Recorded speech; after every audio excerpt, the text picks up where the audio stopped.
Buenos días, buenas tardes, buenas noches, bienvenidos a todos los que les gusta encontrar en este espacio radiofónico, en esta emisora en radionuevaera.es, en este programa Evolucionando en Conexión, una oportunidad de expandir sus horizontes mentales, de tener temas con los que argumentar con sus conocidos, o para reflexionar consigo mismos, o buscar los cauces y los conocimientos que le hagan incrementar sus capacidades en cualquier ámbito. A veces hablamos de religiones antiguas o de tradiciones espirituales, otras veces de psicología, otras veces de temas esotéricos, y otras veces lo mezclamos todo, buscando sobre todo pues una labor de integración, pero también de profundización en las temáticas.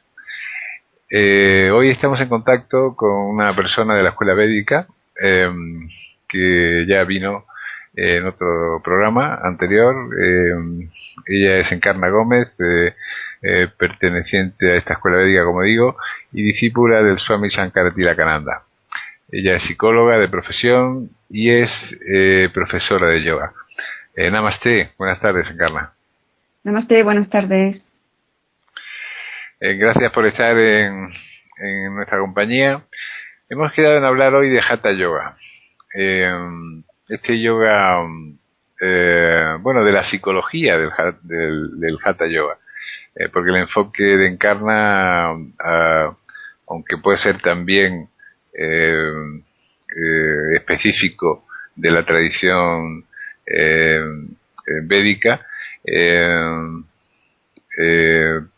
también tiene mucho que ver con la psicología desde todos sus enfoques. ¿En qué consiste y qué características fundamentales tiene el Hatha Yoga?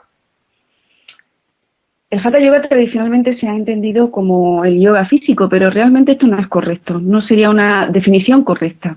Estaríamos hablando de un conjunto de técnicas psicofísicas que originalmente fueron ideadas por los rishis y que se constituían como lo que hoy podríamos entender prehabilidades para la meditación. Al occidental nos interesaron las técnicas del Hatha Yoga, fundamentalmente por su versión terapéutica, por su utilidad terapéutica a nivel físico, a nivel mental. Pero, como decía antes, las técnicas del Hatha Yoga originariamente fueron diseñadas y enseñadas por los rishis para preparar al cuerpo y a la mente para las técnicas de meditación, para que el cuerpo y la mente no fueran un obstáculo, no dolieran, no perturbaran en las largas tapassias, las largas austeridades de meditación a los que los yogis del pasado se sometían para alcanzar la iluminación, fundamentalmente. Esta podría ser una definición de Hatha Yoga. Continuamos hablando, ¿te parece? Y lo inscribimos, Antonio, dentro de lo que es la psicología del yoga. Claro, sí, por supuesto. Sí.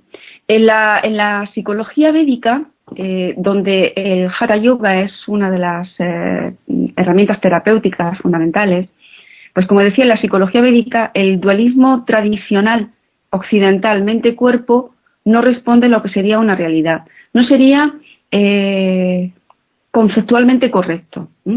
Así, en la psicología védica, en palabras del monje maestro Swami Shankara-Tilakananda, hablamos de nuestra mente-cuerpo y nuestro cuerpo-mente, aludiendo a la existencia de inteligencia, de conciencia y de mente en cada célula de nuestro cuerpo. Vamos a ver las implicaciones que esto tiene.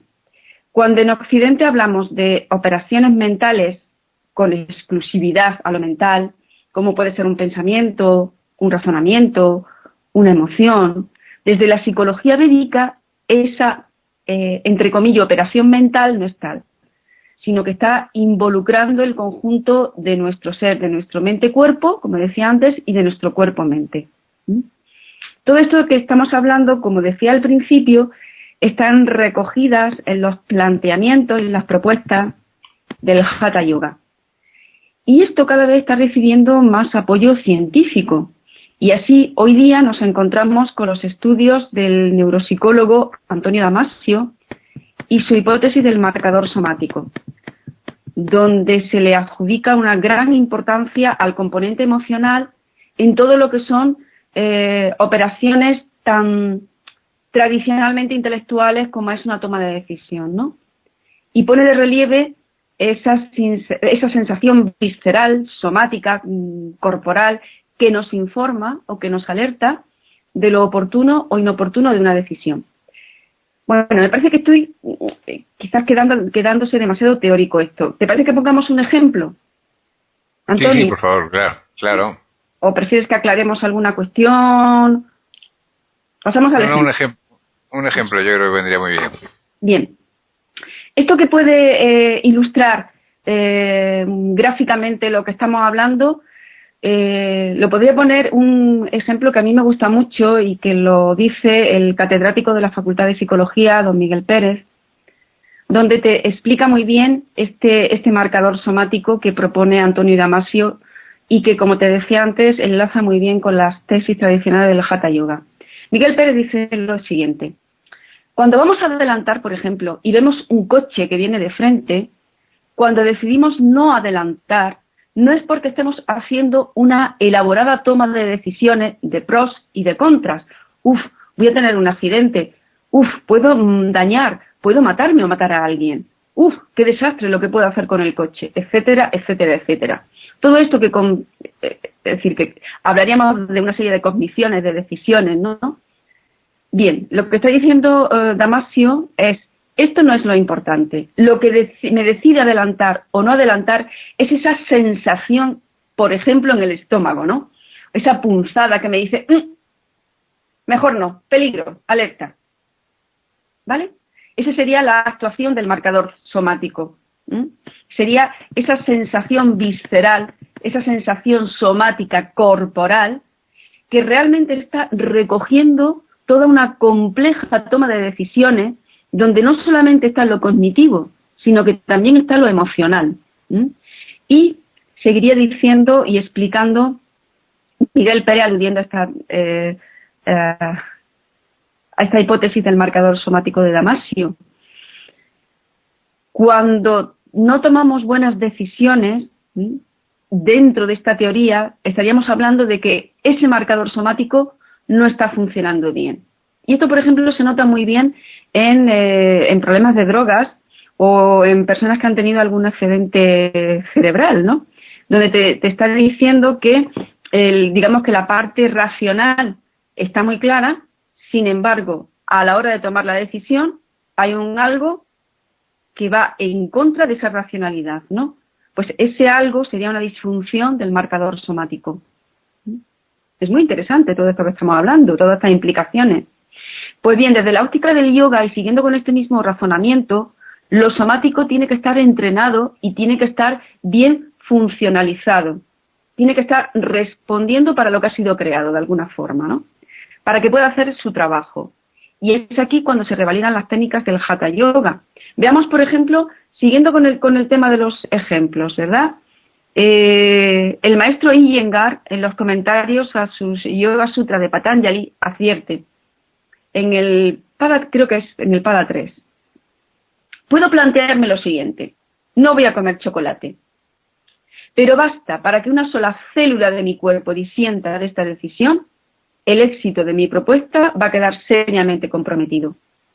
Y también está en una línea paralela reivindicando el comentario del maestro Iyengar, los Yoga Sutras de Patanjali, ¿no?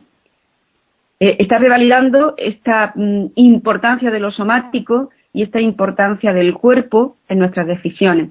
Por lo tanto, lo que hablábamos al principio, ¿recuerdas, Antonio, cuando hablábamos de que desde la psicología védica y desde lo que el monje maestro Swami Sankaratilakānanda propone, que cuando hablamos de mente no estamos hablando de mente, estamos hablando de la mente-cuerpo, y cuando hablamos de cuerpo no estamos hablando de cuerpo, estamos hablando de la cuerpo-mente, ¿no? Hablando de toda esa estructura que nuestro cuerpo-mente forma y que no son compartimentos estancos, sino que son, digamos que una misma dimensión, ¿no? De lo que sería la expresión de nuestra energía. lo que ocurre es que, bueno, hay teóricos, entre los que están los científicos pues, más avanzados, ¿no? Que dicen que todo es mente, ¿no? Que incluso el cuerpo es una estructura mental que la percibimos como una cristalización, como algo que es orgánico, y que tiene una característica de estar vivo, pero bueno, que eso es una interpretación que nosotros le damos a esa, ¿no? Sí, perdón. No, una interpretación que le damos a esa estructura, ¿no? Lo que pasa es que se comporta, como tú bien dices, con un componente emocional, ¿no? O sea, nosotros experimentamos las emociones a través del cuerpo, ¿no? Sin duda. Pero fíjate que esta propuesta que dicen los científicos de que todo es mente, realmente es una propuesta del Vedanta, y en las clases de Vedanta y en los cursos de Swami Sankara-Tilakananda se dice continuamente, y lo dice continuamente, ¿no? Somos mente. Lo que pasa es que cuando hablamos de mente no podemos hacerlo desde la concepción zenita de separación, sino que cuando estamos mirando nuestro brazo, tocando nuestra piel, ahí está existiendo una conciencia, ahí está existiendo una mente, una inteligencia que no se puede separar de la mente más exclusivamente mente, por llamarlo de alguna manera, ¿no? Y que sin duda esa separación mente-cuerpo nos ha traído muchos quebraderos de cabeza y nos trae muchos problemas a la hora de entender por qué hacemos las cosas. Si tengo claro que no debo de ser agresivo, ¿por qué soy agresivo, no? Si tengo claro que no tengo que tomar drogas, ¿por qué tomo drogas? Si tengo claro que no debo de tratar así a mi amigo, a mi pareja, a mi familia, ¿por qué lo hago, no? Si tengo claro, o sea, si racionalmente tengo muy claro que eso no es así, ¿no? Bien, pues aquí tendríamos que darle una gran presencia a las enseñanzas del Hatha Yoga cuando nos habla que esa unidad que la constituye nuestra mente, nuestro cuerpo y nuestro espíritu no dejan de ser diversos grados de condensación o de expresión de lo que sería la energía, ¿no? Y que al fin y al cabo la materia sería un grado de condensación mayor o más denso, ¿no? De nuestra mente o de nuestro espíritu, ¿no? Y que a mayor sutileza, pues estaríamos hablando de mayor, entre comillas, espiritualidad, ¿no? Pero no quiere decir que eso no tenga una gran influencia y no quiere decir que eso no tengamos que aprender a manejarlo, ¿no? Porque eso es importante. Eso es muy importante, que aprendamos a manejar todo eso sutil. Quizás muchas veces nos manejamos con una creencia errónea de que lo sutil es lo que poco impacta, lo que no se nota, lo que no influye, lo que no afecta, y sí que impacta, sí que se nota y sí que afecta, ¿no? Depende del grado de percepción, de sutileza, y depende también, aquí tendríamos que entrar de nuevo con el entrenamiento sensorial y la sutileza sensorial que proponen todas las técnicas de yoga, ¿no? En tanto en cuanto somos más sutiles, podemos percibir, no necesitamos, digamos que tanta cantidad de estímulo para percibir algo. Es decir, a alguien entrenado y sutil no necesita que se le grite para saber que previamente puede existir toda una serie de indicadores que están alertando de que esa persona está irritada, se está progresivamente enfadada o que está simplemente incómoda, ¿no? Con lo cual, esa sutileza de percepción nos ayuda a configurar nuestro comportamiento también de una forma más sutil, sin tener que llegar al comportamiento no ya agresivo, sino irritado o de disgusto, ¿no? Que podemos provocar en la otra persona. No sé si contesto a lo que planteabas, Antonio. Sí, perfectamente.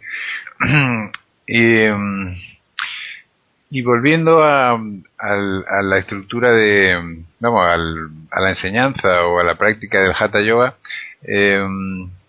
hay personas que se preguntan cómo ponerse, por qué una postura determinada, no sé, de alargar una pierna o de subirla o de tumbarse y levantar un poco el cuerpo, posturas que aparentemente son tan sencillas pueden producir un beneficio a nivel neurofisiológico, ¿no?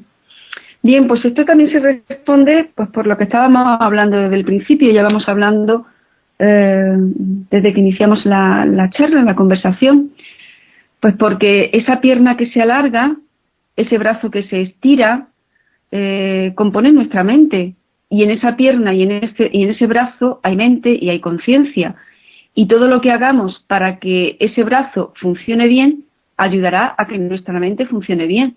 Y todo lo que hagamos a que esa pierna se relaje y ejerza mejor su función contribuirá a que nuestra mente se expanda y ejerza mejor su función. Pues precisamente en base a lo que estábamos hablando al principio, ¿no? Y no deja de ser curioso que un texto clásico de Hatha Yoga, los Yoga Sutra de Patanjali, precisamente define el yoga como yoga chittabritti nirodha, ¿no? El yoga es la supresión de las modificaciones de la conciencia. Y precisamente es yoga, ¿no? Y te está aludiendo a un concepto genuinamente mental, como es la conciencia, ¿no? Y está aludiendo al vritti, a la perturbación, a lo que altera la mente, a lo que altera la conciencia, a lo que perturba.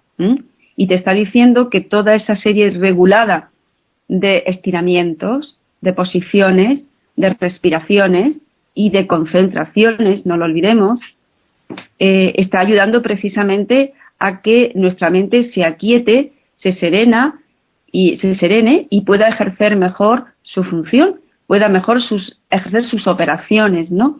Y todo esto lo comprobamos cuando estamos practicando yoga. Es decir, pues a lo mejor uno va a practicar yoga porque le duele la espalda y termina dándose cuenta de que no solamente se le mejora el dolor de espalda, sino que su atención mejora, que la irritabilidad que antes le producían las cosas no es tal y que el control para esa irritabilidad es mayor, que, bueno, pues no solamente ha conseguido enderezar su postura, sino mejorar su carácter, no solamente ha conseguido mejorar su carácter, sino mejorar su rendimiento intelectual, rendimiento laboral, y no solamente ha conseguido eso, sino que también ha conseguido mejorar la sensación subjetiva de bienestar, lo que llamamos felicidad, ¿no? Y que sin duda también aporta la práctica del yoga, ¿no? Realmente, como hablábamos al principio, Antonio, antes de estar en la entrevista que nos ocupa, ¿no? Muchas veces el problema que las personas comentan, ¿no? Con las técnicas de meditación, ocurren precisamente porque empezamos a hacer la casa por el tejado, ¿no? Antes de parar la mente, tenemos que aprender a parar el cuerpo, ¿no? Y antes de parar el cuerpo, tenemos que aprender a trabajar un poco de quietud, ¿no? Un poco de serenidad, un poco de ralentización de nuestra motricidad, ¿no? De toda esa no parar que no tenemos no solamente ya en la mente, sino en el propio cuerpo, de ir para arriba, para abajo, para todos lados, ¿no? Y que realmente las técnicas de Hatha Yoga son un conjunto de prehabilidades, es decir, de habilidades que nos preparan, que nos entrenan, pues para la práctica de meditación.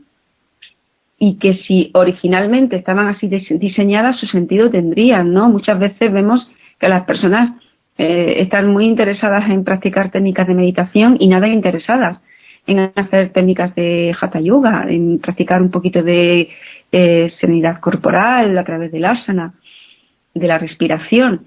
Desde mi punto de vista esto es un error, y tradicionalmente es un error dentro de las tesis del Hatha Yoga, ¿no?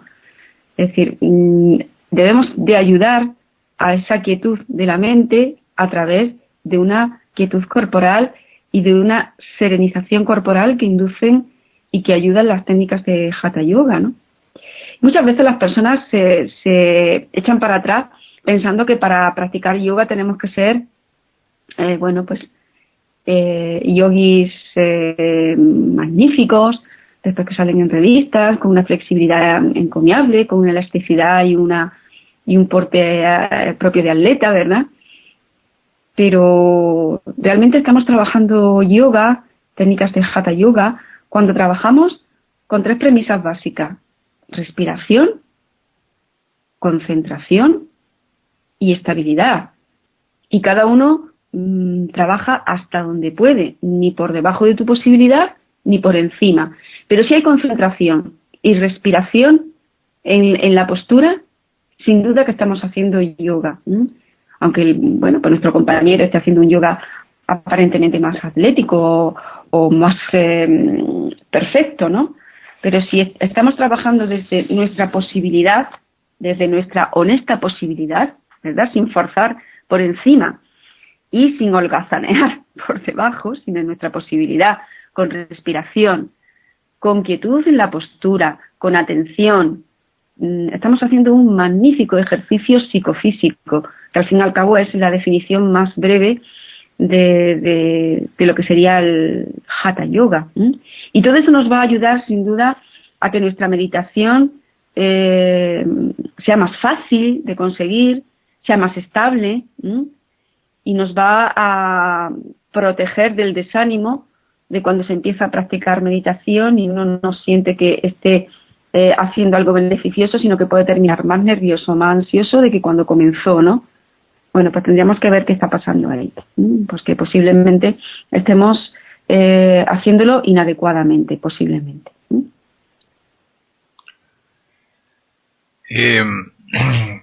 Entonces, o sea, de alguna forma, bueno, existen múltiples utilidades de la enseñanza hindú o védica, pero bueno, es que recordaba en este momento una frase que oí el otro día en una película que decía, todos llevamos un animal dentro, pero pocos son los que aprenden a dominarlo, ¿no? Uh-huh. Y entonces, en este sentido, el yoga también enseña a este dominio de la personalidad, ¿no? A este dominio de nuestra parte instintiva, ¿no? Sin duda. Claro que sí. En el momento que estamos trabajando control y en el momento que estamos trabajando conciencia, estamos aludiendo a algo muy importante con respecto a lo que tú decías, y es la observación y el darse cuenta de esos naturaleza inferior, como habla el yoga, ¿no? Y que de alguna forma recoge esa expresión que tú decías, ese animal, ¿no? Que llevamos dentro, ¿no? O también es todo ese mundo pulsional, todo ese mundo instintivo, ¿no? Que hablan nuestras psicologías y que también está recogiendo ese descontrol o esa tendencia que no solamente pueden ir en contra de los demás, sino que van en contra de nuestras propias propuestas y en contra de nuestros propios objetivos vitales, ¿no? La verdad es que la mejor inversión que se puede hacer en esta vida son técnicas de autocontrol. Yo creo que es una de las mejores inversiones, y me temo que no es una expresión mía, sino que una expresión que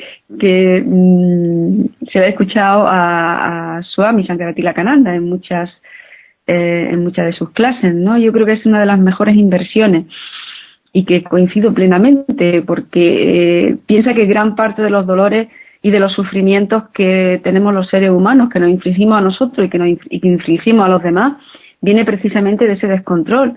Descontrol a la hora de comer, descontrol a la hora de dormir, descontrol en nuestros horarios de descanso, de trabajo, de sueño, vigilia, descontrol en nuestras respuestas emocionales, descontrol en nuestro comportamiento sexual, descontrol en nuestras relaciones. Es decir, todo lo que sea descontrol, todo lo que sea una falta de regulación y de armonía, siempre va a ir en contra de nosotros y de los demás, ¿no?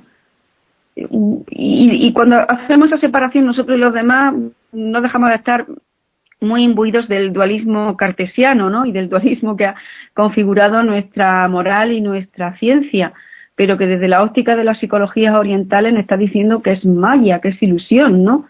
Que todo lo que hacemos, lo bueno y lo malo, a terceras personas o a nosotros, está repercutiendo en el beneficio, en el perjuicio de todos, ¿no? De alguna manera, ¿no? Es decir, ni una sola brizna se mueve en el universo sin que se sienta en la otra parte. Es decir, nada nos es ajeno, ¿no? Entonces, todo eso que estamos hablando y toda esa parte animal, pulsional, instintiva, ¿no? Sin duda que necesita el control. Lo que pasa es que tenemos que entender bien el control. Creo que habría que hacer una limpieza del concepto de control que tenemos, porque posiblemente pues por nuestra tradición cultural, sociológica, estamos muy acostumbrados a equiparar control con represión. El control es represión. La represión puede parecerse en algo, pero muy en algo, muy poco, ¿no? La represión se produce cuando no hay conciencia, cuando no hay reflexión, cuando no hay decisión consciente, sino que es una imposición, es una imposición de tercero, una sobreimposición del vete tú a saber qué. Pero no es una elección consciente.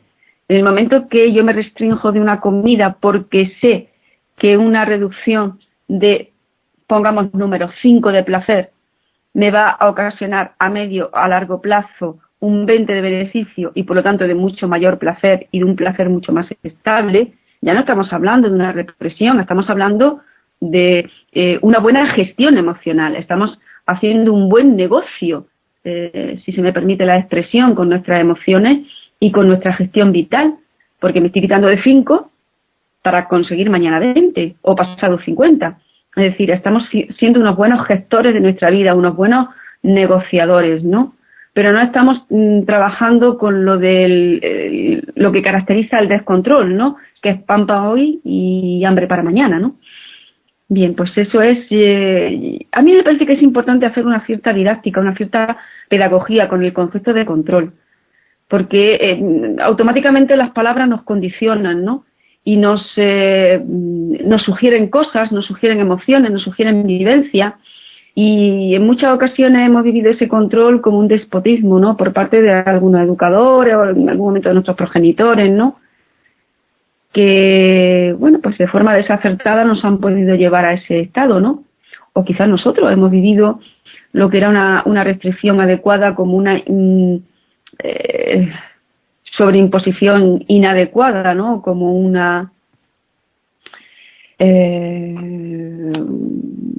como un cortar las alas a nuestra libertad, ¿no? Y también ha sido quizá una mala lectura por nosotros. Bueno, yo creo que cada uno debería de revisar, y cada uno deberíamos de revisar nuestro concepto de control a lo largo de nuestra historia, de nuestra pequeña historia personal, ¿no? Y ver hasta qué punto es adecuada o no existen demasiados errores en ese concepto de control que posiblemente nos están impidiendo posicionarnos ante técnicas y ante filosofía de una forma más positiva, ¿no? Precisamente para quitar dolor y conseguir beneficios, conseguir también bienestar, ¿no?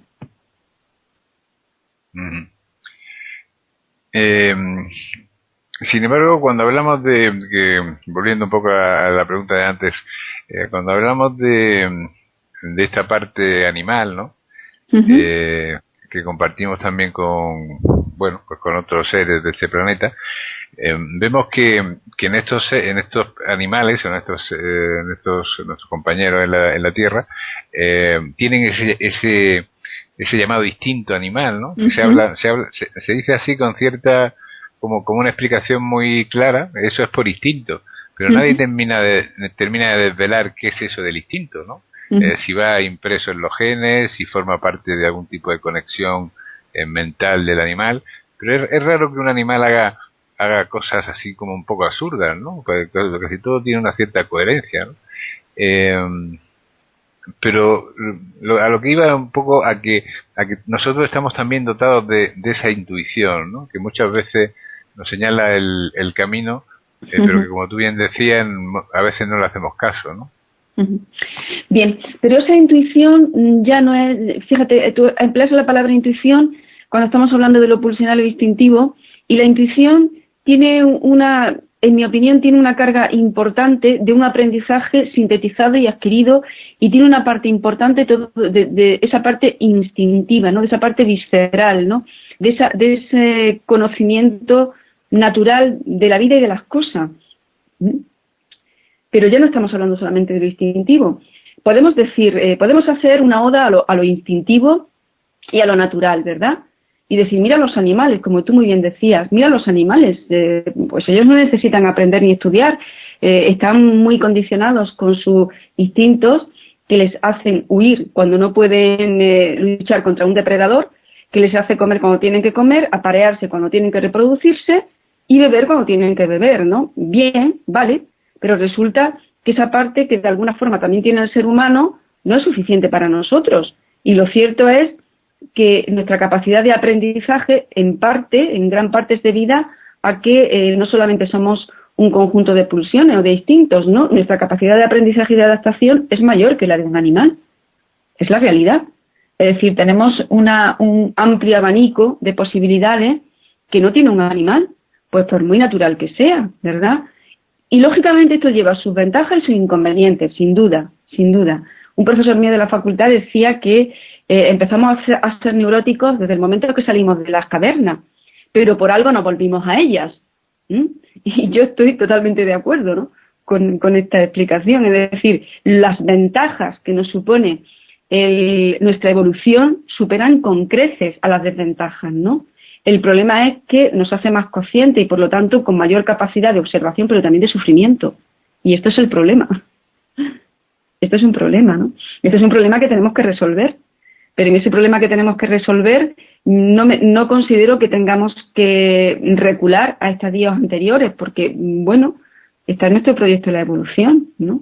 Y precisamente dentro de ese proyecto de evolución está nuestra capacidad de decidir. Lamentablemente muchas veces decidimos mal, pero también muchas veces decidimos bien. Y decidamos mal o decidamos bien, podemos decidir. Eso es una gran libertad, ¿no? Con todos los condicionantes que cada vez tiene el concepto de libertad, pero ahí está, ¿no? Lo que está claro es que hay una serie bueno, volviendo un poco a lo que tú decías antes, ¿no? Hay una serie de conocimientos que se pueden recoger de forma sintetizada en ese, lo presentí, lo sabía, ¿no?, que esto iba a ser así, ¿no? Bien, pues yo creo que tendríamos que estar hablando, entre comillas hablando, ¿verdad?, con cada una de nuestras partes de nuestros cerebros, ¿no? Nuestro cerebro reptiliano que estaría recogiendo eso pulsional, ¿no? Nuestro cerebro de mamífero y nuestro cerebro de ser humano, ¿no?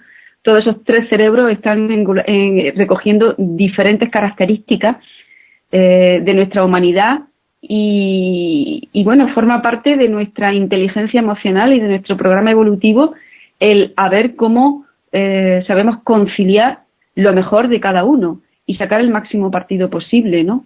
Ahí estaría el tema. Yo pienso que gran parte de ese conocimiento intuitivo tiene muchísimo que ver con esa información que lo somático nos aporta y que las personas que tienen intuición posiblemente lo sepan leer muy bien y no saben qué están haciendo, ¿no? Muchas veces estamos haciendo algo y no sabemos qué estamos haciendo. En nuestro cerebro ocurren multitud de operaciones de las que no somos plenamente conscientes, ¿no? Y ahí están, ¿verdad? Y están recogiendo todo eso. Pero es que nuestro cerebro está en nuestro cuerpo, es somático, tiene una parte genuinamente somática, ¿no? Con multitud de procesos bioquímicos y eléctricos y que todo está eso en un soporte muy corporal. Por lo tanto, desestimar lo corporal, y en esto estamos hablando del ejercicio adecuado, de la respiración adecuada, del descanso adecuado, de la relajación adecuada y del pensamiento adecuado, bueno, pues es temerario.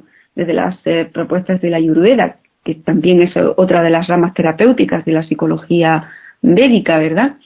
Bien, cada vez está más claro que no podemos desestimar ni lo uno ni lo otro, y no le podemos dar más peso a lo uno ni a lo otro, ¿no? Yo lo hablaba en algunos cursos y seminarios, ¿no? Es decir, cuando estamos, imaginemos una deliciosa bebida, absolutamente deliciosa, puesta en un vaso mugriento, sucio, roto y feo. Pues a ver quién se la toma. O a ver quién le atrae, ¿no? Claro. A ver quién le atrae, ¿no? Entonces, digamos que todo esto tenemos que cuidarlo y tenemos que estimarlo, ¿no? Porque todo eso está siendo mente, ¿no? Todo eso está siendo mente, ¿no? Y cuando estamos dándonos un atracón, no estamos solamente perjudicando nuestra mente con un comportamiento compulsivo y autodestructivo, estamos sin duda comprometiendo y perjudicando también a nuestro cuerpo, ¿no? Eso hay que tenerlo en cuenta, siempre hay que tenerlo en cuenta. Y de una forma sintética, porque nos estamos quedando sin tiempo, Encarna, por favor. ¿cuáles serían las ventajas del Hatha Yoga desde un punto de vista psicológico? Sí, sin duda salud para el cuerpo y serenidad para la mente. Sintetizando, salud para el cuerpo y serenidad para la mente. Y ya, siguiendo un estadio un poquito más ambicioso, preparación del cuerpo y de la mente para la meditación. Con todas las ventajas que otras veces más, casi que no nos da tiempo a entrar a hablar. A ver si lo podemos hablar en próximos... Sí. En otro programa, sí. En programas, sí, ¿no? De todas las ramas que hay, ¿no? De investigación y que está corroborando lo que los yogis de hace miles de años están diciendo, ¿no? Que la meditación favorece e integra nuestra humanidad entendida como mente, cuerpo y espíritu. Eso es muy interesante y ya lo hablaremos más detenimiento en próximos programas, si te parece. Estupendo, muy bien. Pues bueno, vamos a dar los datos de contacto de Encarna Gómez, que su dirección de correo es encarnamd@yahoo.es. ¿Damos algún dato más, Encarna? Sí, bueno, pues pueden contactar también conmigo a través de Escuela Védica y bueno, claro que sí, atenderé con muchísimo gusto todos los correos y todas las llamadas que puedan hacernos nuestros oyentes. Perfecto. Pues muchísimas gracias por tu presencia en nuestro programa. El próximo día seguiremos hablando de esta temática tan interesante en que se mezcla la psicología con las tradiciones orientales y específicamente de la India y profundizando en los beneficios que supone. Muchas gracias, Encarna. Muchas gracias, Antonio, y muchas gracias a todos los amigos que nos escuchan. Y para ustedes simplemente decirles que bueno, que mientras que estamos encarnados, pues efectivamente nos manifestamos como un cuerpo y como una mente, que son catalogaciones que le ponemos a cosas que aparecen en nuestra conciencia, ¿no? Pero que efectivamente pues es útil y positivo y bueno cuando menos internarse y buscar interesarse por conocer sistemas que se han demostrado que son eficaces para el beneficio de tanto nuestro cuerpo como nuestra mente y que influyen definitivamente en nuestro bienestar interno. Un fuerte abrazo, soy Antonio Fernández Figueres.